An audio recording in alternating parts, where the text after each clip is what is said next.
So if you think back to, I guess, the mid-2010s, there was this one company that basically became the absolute darling of the business Oh, world. yeah. I think I know exactly where you're going with this. Right. You know the type.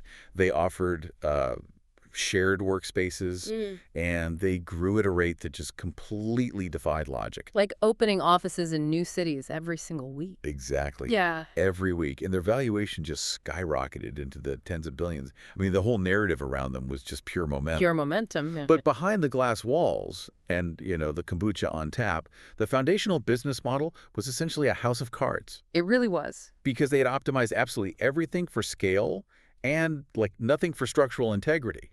So when the pressure actually tested them, the collapse wasn't a slow leak. No, it was a spectacular implosion. Right. And why did that happen? Because they fell into this trap that almost every modern movement falls into. They believed that getting bigger was the exact same thing as getting stronger.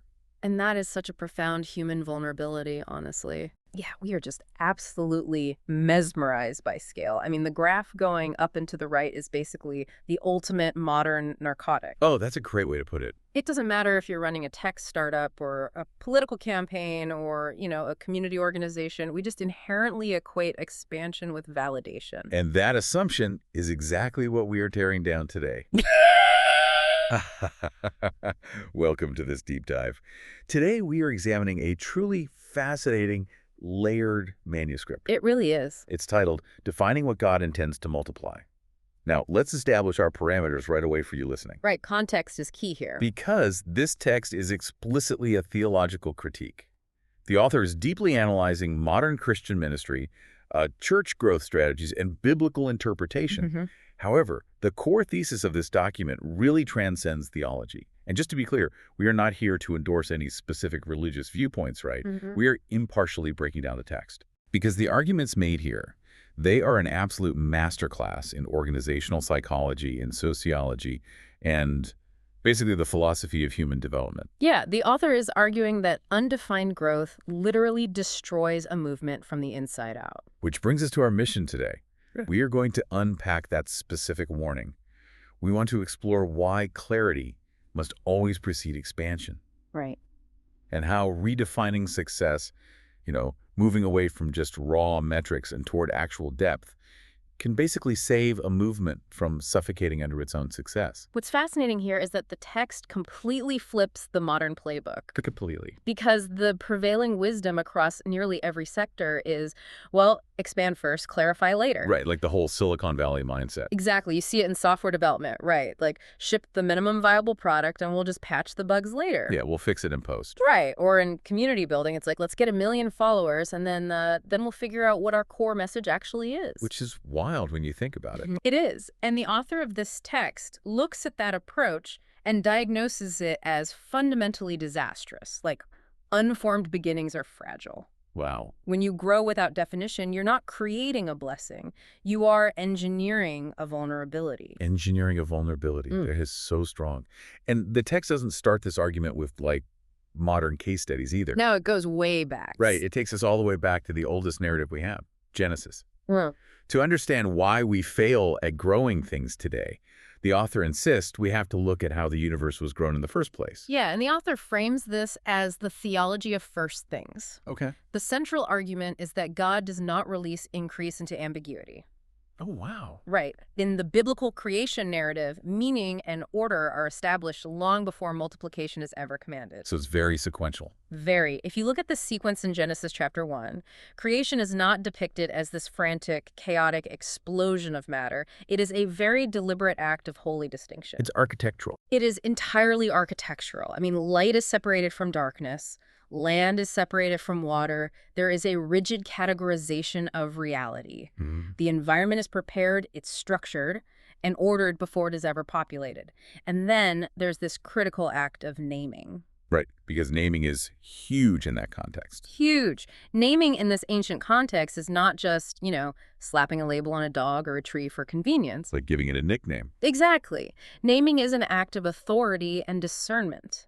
When something is named, its boundaries are established. Its purpose is locked in. Okay, let's unpack this because my mind immediately goes to the exact opposite of that careful architecture. Oh, I know what you're going to say. Silicon Valley's concept of blitzscaling.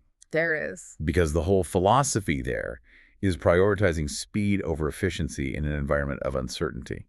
You literally jump off a cliff and try to assemble the airplane on the way down. And the author seems to be looking at that mentality, which has deeply infiltrated nonprofits, education, and definitely modern ministries, by the way, and arguing that this obsession with speed isn't a strategy at all. Is the author saying blitzscaling is actually just a form of chaos? Well, yeah. The author is arguing that jumping off a cliff while building a plane is just a really great way to hit the ground. Yeah, that makes sense. When you prioritize speed over definition, you bypass the moral architecture of reality. The text insists that sequence is not optional. Has to go in order. First comes light, then comes life. You cannot sustain life in the dark. Oh, that's good. First comes identity, then comes assignment. I mean, think about it. If you give people a monumental task before they know who they are, you just crush them. You completely break them. Exactly. And the text applies this to spiritual life as well. First comes repentance, then comes restoration. You cannot bypass the difficult foundation and expect the superstructure to, hold the weight of the future. So if the sequence is that rigid, how do you handle the pressure to show results? That's the million-dollar question. Because let's be honest, in the real world, if you spend 3 years laying a foundation without showing massive growth, your board fires you, or your investors pull out, or your congregation leaves. Well, the text points directly to the historical Jesus to answer that. And it's fascinating because the author highlights a pattern that absolutely baffles modern marketers. What's the pattern? Jesus continually withdrew from massive crowds. Wait, really? He walked away from them? He actively refused to let expansion outrun discernment. There are moments where thousands of people want to make him king right then and there, and he literally walks away into the mountains. That goes against every growth hack we know today. Completely. Because he understood something we've forgotten. Enthusiasm without understanding equals instability. Wow. A crowd that is highly excited but utterly unformed is not a movement. It is just a mob waiting to happen. Because, enthusiasm is chemically cheap. It's just a quick dopamine hit. Yeah, exactly. But deep formation, that requires a completely different mechanism, doesn't it? It really does. And to illustrate this, the text relies on a very grounded, visceral analogy: the wise farmer. Okay, break that down for us. So consider a field that has been left wild for a decade. The soil is rock hard, the weeds have these incredibly deep root systems, and wild seeds have just scattered everywhere. Sounds like a mess. Right. Now, an impatient observer, maybe an investor or a modern consultant, looks at that field and says, "We need a harvest immediately. Dump 1,000 pounds of premium seed on it right now. Scale the planting." But if you do that, you're just feeding the weeds. You're fertilizing the chaos. Exactly. The wise farmer knows this. So the farmer doesn't scatter a single seed at first. The farmer clears the rocks, he measures the boundaries, he digs into the hard earth. Which takes forever. It takes so long. He painstakingly pulls out the weeds by the roots. Now, to the impatient consultant watching from the fence, this looks like a catastrophic delay. It looks like failure. It looks incredibly inefficient. The metrics for seeds planted are at absolute zero for weeks. It looks like total stagnation. But the author provides this beautiful phrasing for this exact scenario. Hiddenness is preparation for wait. Hiddenness is preparation for wait. The farmer knows that if you do not define and prepare the environment, whatever you attempt to multiply will just be choked out by the chaos that was already resident in the soil. That completely reframes obscurity. It isn't a penalty, it's the loading phase. Right, it's essential. But the problem with clearing the field, the problem with moving slowly, is that it breaks the one metric our society cares about most. Visibility. Exactly. If you are painstakingly weeding the soil, your visibility drops. And if you skip that step, you get the illusion of massive success. Which leads us to the text's central diagnosis of our current moment. The crisis of undefined growth. Yes. Tell us about that. The core danger explored here is how effectively success masks internal rot. Wow. The text argues that growth can be overwhelmingly real in its appearance, but entirely empty in its substance. So it looks huge, but it's hollow. Right. You can have an organization that doubles its attendance, triples its revenue, completely dominates its sector, while simultaneously shrinking in its actual depth and integrity. But the people inside that organization, they don't feel like they are failing. They feel like they're changing the world. Why is the illusion so convincing? Because human beings routinely mistake busyness for bearing fruit. We confuse kinetic energy with actual progress. Oh, that's so true. The author warns against the danger of building a wide perimeter at the expense of a strong center. Think of it structurally, right? Like a building. Like a tent. You can build an enormous tent. You can stretch the canvas out for miles to cover a massive perimeter, inviting thousands of people inside. Okay. But if the center pole holding up that canvas is weak, what happens when the first storm hits? The entire thing collapses. Exactly. And the sheer size of the tent actually makes the collapse more devastating. There's a brilliant analogy the author uses to explain this sociological dynamic, the analogy of the two cities. Oh, yes. This is a great one. I want you, the listener, to picture this. You have City A. It has this massive, sprawling, wide-open gate. Millions of people flow in. There's incredible traffic. The public square is just bursting with energy. People are buying souvenirs, taking photos. Right, they're consuming the culture. Right. But the city has no pathway to citizenship. None. There are no shared commitments required to be there. No one is taught the laws of the city, and no one is asked to defend its walls. It's just a gigantic crowd of tourists hanging out in a square. A highly profitable, highly active square, sure. But when a fire breaks out, the tourists don't grab buckets of water. No. They grab their bags and run to the next city. Exactly. Now picture City B. It also welcomes visitors, but its primary focus is entirely different. It requires a process. Right? It takes the time to teach visitors the laws, the customs, the deep history, and the heavy responsibilities of living there. It intentionally turns temporary visitors into permanent citizens who will actually bear the weight of the city's future. And the author asks a question here that just stops you in your tracks. What's that? How did we get to a place where we measure the success of the city by counting the crowd in the square instead of counting the citizens on the wall? Oh, that is so good. If we connect this to the broader sociological picture, the author is actually pinpointing a massive psychological shift in Western culture. Okay, what kind of shift? The transition from a culture of covenant to a culture of consumerism. And this completely rewires how humans attach to groups. Can you break down the mechanics of that shift? Like, how does a consumer mindset change group psychology compared to a covenant mindset? So in a consumer model, the individual's primary psychological posture is evaluation. Meaning they're always judging it. Exactly. You approach the organization, whether it's a software platform or a fitness club or a church, asking, what is the return on my investment? Is this convenient? Does the aesthetic match my preferences? How quickly can this serve my immediate need? Right. The attachment is entirely transactional and highly fragile. If the product dips in quality, you leave. Which, I mean, that makes sense for buying a car, but not for building a community. Right, because a covenant model operates on a completely different psychological and neurobiological framework. Okay. Covenant requires shared sacrifice. It relies on the psychology of mutual obligation. In a covenant, you do not ask, what am I consuming? You ask, how am I serving? What are my responsibilities to the whole? That's a total paradigm shift. It is. Covenant builds deep social cohesion. It generates the kind of trust that survives hardship. Consumerism only generates temporary proximity based on current convenience. But if covenant is so much stronger, why have our institutions completely abandoned it for the consumer model, like across the board? Because of what we put on our dashboards. Yeah. Modern organizational metrics are entirely built to measure consumer behavior, not covenantal depth. Ah, right, the metrics. We track attendees, unique views, click-through rates, monthly active users. Why? Because a machine can count them in milliseconds. It's easy. But how do you put patience into a spreadsheet? How do you track the development of moral courage on a quarterly graph? You can't. How do you quantify a community's willingness to sit with someone through grief? Or their capacity to forgive a bitter enemy? You can't. There's literally no API for human integrity. Precisely. And because we cannot measure the deep, vital things, we become obsessed with the shallow, visible things. We optimize for the metrics we can track. Which is dangerous. The author poses a highly provocative, almost aggressive question to modern leaders here. Are we asking God to multiply our image or our intimacy?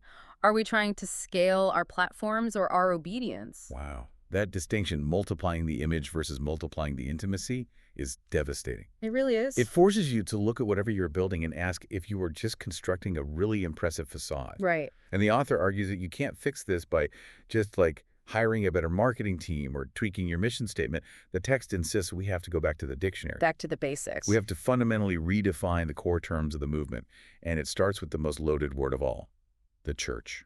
Yeah, the author suggests that the word church has suffered from extreme linguistic degradation. We use it so casually. We really do. We use it so casually that it has been flattened into a two-dimensional concept. In modern parlance, a church is just a building on a corner. Or a 501c3 nonprofit organization. Or a highly produced Sunday event. But the text pulls us back to the original Greek word used in the New Testament, ecclesia. Which means something entirely different than a building. It means the gathered people, or the called-out assembly. It is not an organization that you attend for an hour a week. It is a people to whom you belong. That's a huge difference. The text is unyielding on this point. The church is the gathered people of God operating under the authority of Christ. It is a living organism, not a corporate organization. To ground this, the source text pulls out 4 incredibly rich metaphors from the biblical book of Ephesians. These are great. And instead of just listing them, I want us to really dissect how each of these completely dismantles the consumer approach to community. Okay, let's do it. So the first metaphor the author highlights is a body. This is a profound biological metaphor for interdependence. A body is an integrated system. The hand does not compete with the foot for resources.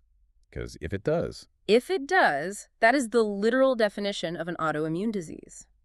In a healthy body, if one part suffers a trauma, the nervous system ensures the entire body feels it and reacts to heal it.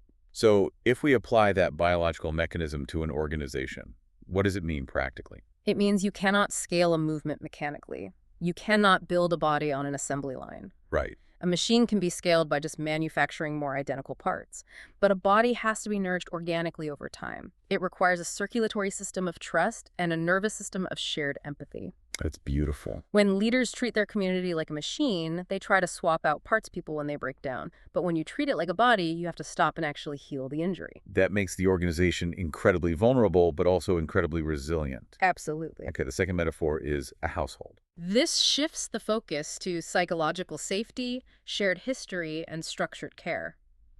Think about the nature of a family household. You do not consume your family. Right. You do not leave your family just because dinner was slightly overcooked or the music wasn't to your taste. Although teenagers certainly try. They do, but the household structure holds them. A household has established order. It has spiritual fathers and mothers who take responsibility for the immature. It's structured care. It is a place of deep care, but also rigorous formation and discipline. It completely rejects the transactional nature of the modern world. You are bound by blood and covenant, not by contract and convenience. The third metaphor is a temple. And this one feels particularly abrasive to modern sensibilities. It is abrasive because it pushes back hard against the casual, irreverent nature of modern culture. We want everything accessible. We want everything to be accessible, user-friendly, and informal. But a temple emphasizes holiness and divine presence. A temple is consecrated space. It demands reverence. How does that apply to the psychology of the people inside it? It changes their posture from consumers to worshipers. Yeah. You don't walk into a sacred temple and demand that the architecture cater to your mood. You adjust yourself to the gravity of the space. Right. The author is suggesting that by making communities hyper-casual and frictionless just to attract more people, we have stripped away the very reverence that transforms the human heart. Wow. Frictionless environments produce unchanged people. That's a great summary. The final metaphor is a new humanity. This is the sociological powerhouse of the text. In the ancient world, society was violently fractured by dividing lines. Jew and Gentile, slave and free, rich and poor. Very rigid lines. Yes. The new humanity metaphor presents a radical social reality where those deeply entrenched in-group and out-group dynamics are actively dismantled by the work of Christ. It's not just a nice theory about diversity. It's a lived collision of different worlds. Exactly. It's a reconstituted people.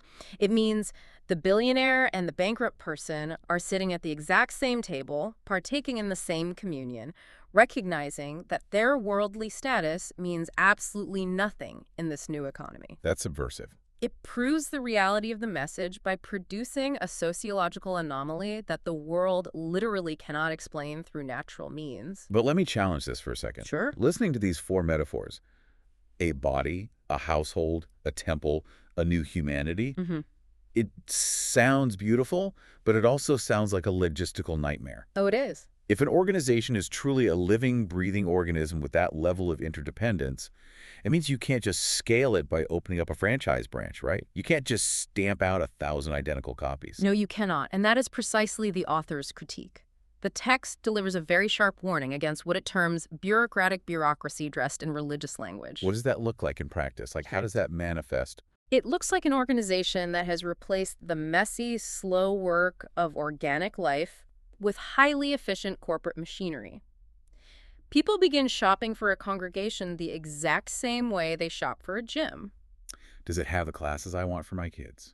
Is the production value high? Is the parking lot easy to navigate? And if the pastor says something challenging or the parking gets annoying, I'll just cancel my subscription and drive down the street to the competitor. Precisely. Because the structure has replaced the organism. The takeaway here for the listener, whether you are looking at a church, a company culture, or a local charity, is that organizational structure is not inherently evil. Right, you need some structure. You need skeletons to hold up bodies, but the structure exists solely to serve the life of the organism. In the absolute moment the machinery becomes more important than the life it was designed to support, the movement has lost its soul. Okay, so if the community is the living organism, what about the individual cells that make up that body? Right, the individual. If we have to redefine the whole, we have to redefine the parts. This brings us to the author's massive redefinition of the individual, redefining the believer. This is a tough section. Yeah, the text draws a brutal, hard line between belief as mere assent and belief as allegiance. This might be the most challenging section of the manuscript, honestly. The author argues that over the last century, the word believer has been entirely hollowed out. It's lost its weight. It has been reduced to intellectual assent. Today, being a believer often just means someone who intellectually agrees with a specific set of historical facts, or maybe someone who walked down an aisle and repeated a prayer when they were 12. It has become a low-stakes demographic checkbox. It's just a cultural identity marker, like I'm not this, I'm that. Right. It requires no actual movement of the soul. But the text argues that biblical belief, the kind of belief that actually forms an organism, is allegiance. It is a profound, active, continuous trust that completely reorders a person's internal world and external behavior. It is not nodding your head at a theology. It is surrendering the sovereignty of your life to a new king. So basically, the author is advocating for a more exclusive, gated community. Like, we need to keep the casual people out. Well, not exclusive in terms of access, but highly demanding in terms of participation. The text points out that true allegiance intrinsically requires repentance. Okay. And repentance here is not defined merely as feeling guilty about doing something wrong. Repentance is a fundamental change of mind that leads to a change of direction. It is the active, daily turning away from self-rule. And the text highlights baptism in this context, which is really interesting. Because typically, we view baptism as a nice tradition, a photo opportunity for the family, maybe a rite of passage. The author views it much more severely. Sociologically speaking, every strong community requires a boundary marker. Like a rite of entry. A visible, costly signal that someone has crossed over from the outside to the inside. The text positions baptism not as a decorative ritual, but as a severe and beautiful boundary marker of belonging. It is the public shape of belief. Wow. When someone is baptized, they are visibly acting out a death and a resurrection. They are publicly declaring, the autonomous, self-ruled version of me is dead, and I am stepping into the mutual obligations of this new covenant. Here's where it gets really interesting for me. The author introduces this concept of long obedience. Yes. Because from a purely psychological standpoint, getting someone to make an emotional decision is easy. You lower the lights, you play the right chord progression on the keyboard, you speak with the right cadence, and you can get hundreds of people to raise their hand or walk down an aisle. It's a formula. Exactly. Yeah. But the author is basically saying that treating that emotional spike as a finish line is a theological disaster. It is a disaster because it mistakes an impulse for a transformation. The author is deeply concerned with the trajectory after the hand is raised. The text makes a stark contrast between profession without formation and true belief. Break those down for us. So profession without formation is when someone claims the label of a believer, they join the in-group, but they completely refuse to change their habits, their political loyalties, their financial ethics, or their lifestyle. They want the perks. They want the comfort of the label without the cost of the allegiance. True belief, however, initiates a completely new mode of human existence. It is faith that must be nourished, tested, and forged over time. It is the long obedience in the same direction. And the text uses a terrifying moment from the teachings of Jesus to illustrate this, doesn't it? Yes. The author points to the passage where Jesus explicitly warns that on the final day, many will say to him, "Lord, Lord, didn't we do great things in your name?" And his response is wild. And he will reply, "I never knew you. Depart from me." That is bone-chilling. People who fully believe they were in the inner circle are told they are complete strangers. Because they Isn't had it? the profession, but not the formation. They used his name, but they did not submit to his authority. The author uses this to prove that the goal of the early church was never to produce quick responders to emotional appeals. Yeah. They didn't brag about their conversion metrics. Their goal was to produce baptized disciples who were taught to endure. They formed resilient people who could withstand the pressure of Roman persecution, the seduction of wealth, and the slow, unglamorous grind of daily faithfulness. They weren't building an audience. They were building an army of apprentices. Exactly. But if true belief requires this intense, slow, long obedience, it creates a massive logistical problem for how a movement spread. Oh, a huge problem. Because right now, in the 21st century, the absolute gold standard for spreading any message is the pursuit of reach. Which brings us to the text critique of modern marketing and the myth of reach. The author draws a razor-sharp distinction here between two concepts: exposure and transformation. Okay. In the modern metric system, reach is absolute king. Views, clicks, impressions, retweets, unique listeners. The assumption is simple. If the graph of our reach is going up, our mission is succeeding. But the text disagrees. The text argues that reach without deep, localized formation is just Christian noise. It is pollution. Contact is not conversion. I highlighted that phrase in my notes. Mm. It completely upends how we think about digital influence. It upends it because it exposes a flaw in how we understand human neurobiology and digital consumption. How so? The text points out that a person can consume thousands of hours of high-quality Christian podcasts. They can watch endless theological debates on YouTube. They can read all the right books and follow all the right thought leaders. Yeah. And yet they can remain fundamentally unchanged in their actual character. Because they are consuming it as entertainment, not as instruction. Exactly. They've been exposed to the data, but they have not been converted by it. Reach can inform the intellect, but it cannot form the soul.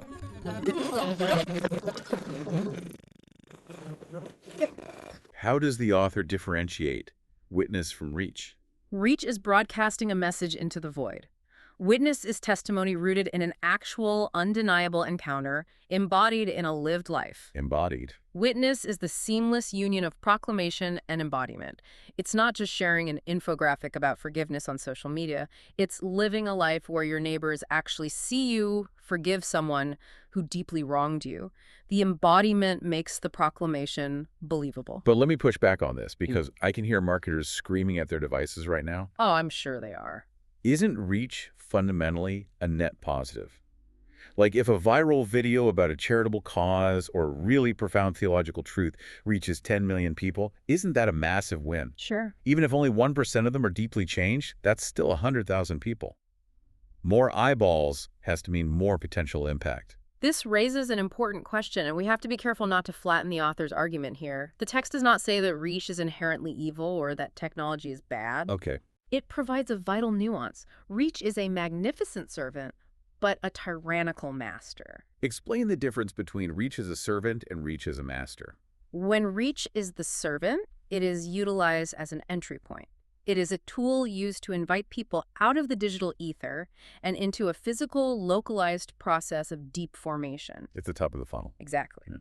But when reach becomes the master, when the metrics of visibility begin to dictate the actual strategy of the organization, the message inevitably corrupts. How so? Because of the nature of algorithms and mass appeal.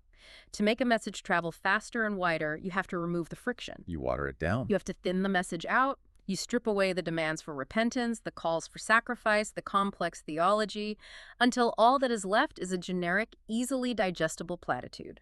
When reach is the master, performance is heavily rewarded over shepherding. The algorithm demands a performer, not a pastor. Precisely.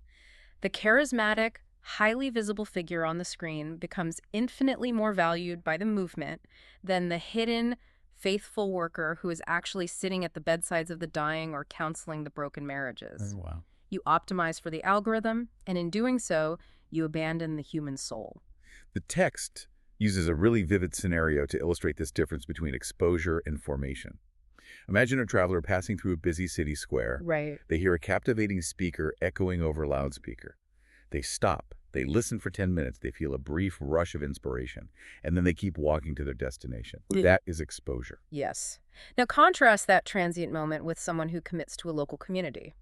They sit under the teaching of the same text week after week. They serve the poor in their specific zip code. They get their hands dirty. They commit to a small group of flawed people, and they learn the grueling, unglamorous work of apologizing, bearing burdens, and loving people they might not naturally even like over a period of 10 years. That is formation. Reach can buy you the biggest loudspeaker in the square, but only witness and localized community can give you the crucible of formation. Exactly. So if reach is just the servant and visibility is just the loudspeaker, what is the actual finish line?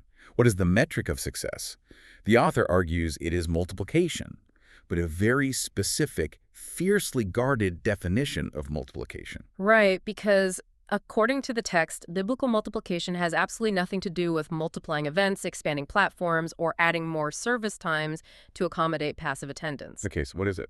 True multiplication is exclusively defined as the reproduction of disciples and obedient communities. This goes directly back to the Great Commission at the end of the Gospel of Matthew. Yes, and the text points out how badly we misread that commission. Modern movements often treat the Great Commission merely as a mandate for rapid evangelism. Go get as many people to say, I believe, as quickly as possible. Right.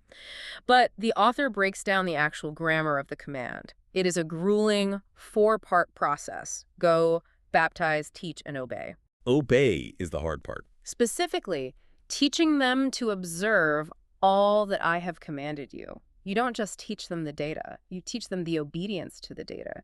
It is a lifelong trajectory, not a momentary transaction. Which introduces a brutal distinction in the text between two types of people in any movement: spectators and reproducers. This is the critical dividing line for the survival of a movement. We can look at this through the lens of educational psychology. Spectators are passive consumers. They just watch. They observe the event, they evaluate the performance, they mentally give it a rating out of 5 stars, and they go home. They take no responsibility for the survival of the information. It's the psychological phenomenon of the bystander effect. If there are 1,000 people watching the show, I don't need to do anything. Someone else will handle it. Exactly. The larger the crowd of spectators, the lower the individual sense of responsibility. Reproducers, on the other hand, are active synthesizers. They are equipped. They have been intentionally equipped. They have internalized the teaching so deeply that they possess the capacity and the mandate to pass on what they have received to someone else. They take ownership of the movement's survival. The author uses a phenomenal analogy here that I think perfectly crystallizes this. The craftsman analogy. Oh, this is my favorite. Imagine you run a master woodworking workshop. You take in one young apprentice and you pour your life into them for 5 years. They start by just sweeping the sawdust. Doing the grunt work. Then they learn how to sharpen the chisels. They made terrible mistakes. They ruined good wood. But slowly, they learn the grain. Eventually, that apprentice becomes a master craftsman who can open their own shop and train their own apprentices. Because of that slow, hidden work, the craft survives another generation. The craft is successfully reproduced. Right. But imagine a different business model. Instead of taking on an apprentice, you realize you can make a lot more money and get a lot more fame by just selling tickets to your workshop. You fill the room with hundreds of tourists. They take photos of you working, they post it on Instagram, they buy a cheap souvenir in the lobby, and they leave. The room is completely packed, the revenue is through the roof, the metrics look unbelievable, but when you die, the craft dies with you. The room is full, but the craft goes extinct. It is a haunting image. And the text asks this devastating question of modern leaders. Are we just building massive, highly funded museums of religious admiration? Wow. Are we just filling auditoriums with spectators taking spiritual selfies while the actual gritty craft of disciple-making goes completely extinct? I love that you brought up that analogy because it leads directly into the author's concept of replicable witness. If you look at the history of the early church, or really any enduring social movement, it was never designed to rely on extraordinary, highly charismatic, once-in-a-generation celebrities. Right, because they die. Exactly. The survival of the gospel relies on ordinary people passing on faithful patterns of living to other ordinary people. It's organic transmission. The mother teaching the child at the dinner table, the older man mentoring the younger man at the job site, the coworker demonstrating integrity under pressure. Yes. And the text issues a chilling warning about the sociological cost of multiplying the wrong thing. Because this is an iron law of organizational behavior.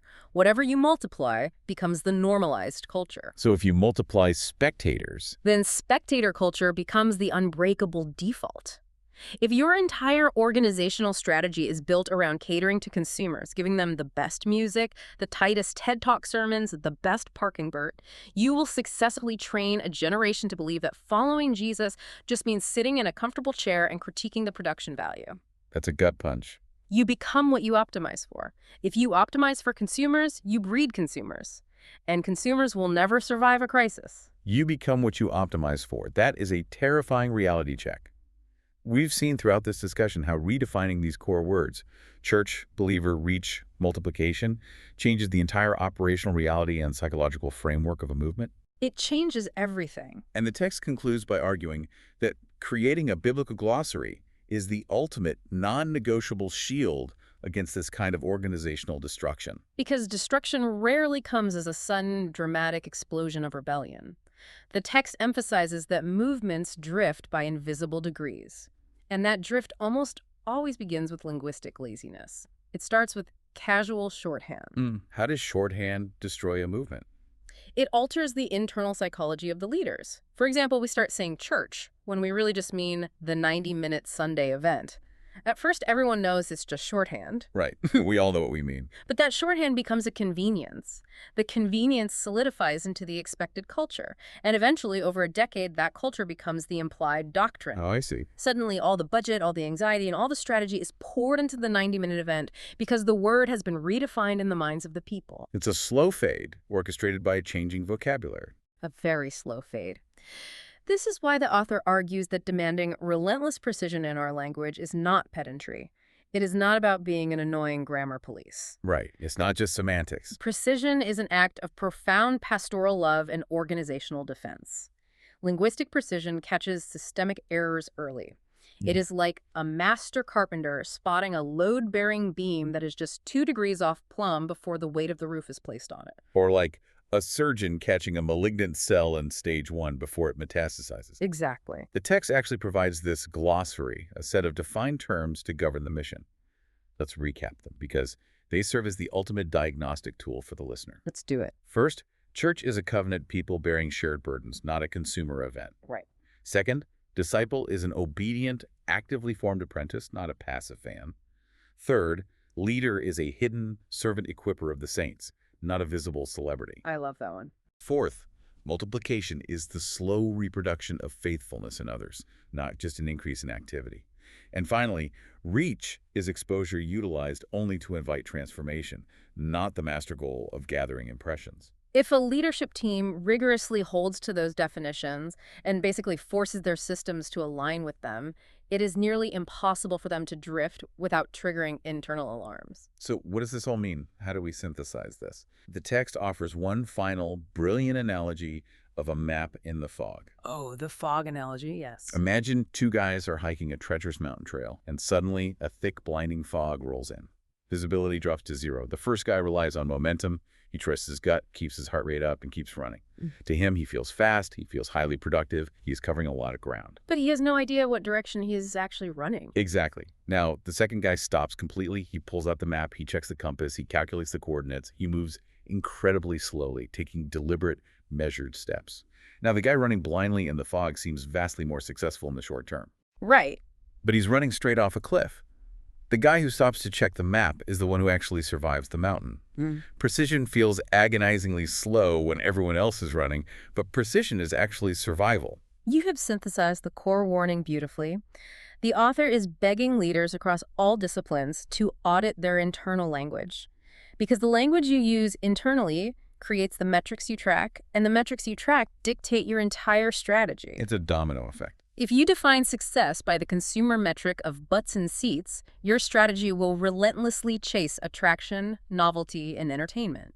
You will build a theme park. But if you check the map, If you check the map and you define success by disciple making, by how many people are being actively formed into resilient reproducers, your strategy completely shifts. You will chase formation. You will intentionally prioritize depth, shared accountability, and endurance, even if it shrinks the crowd.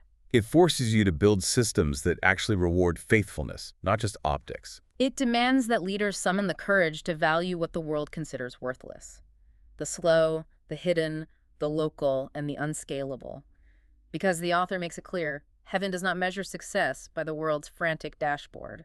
What an incredible, challenging journey through this manuscript. Yeah. We've covered an immense amount of ground today. We really have. We have learned that God orders and defines reality before he ever multiplies it.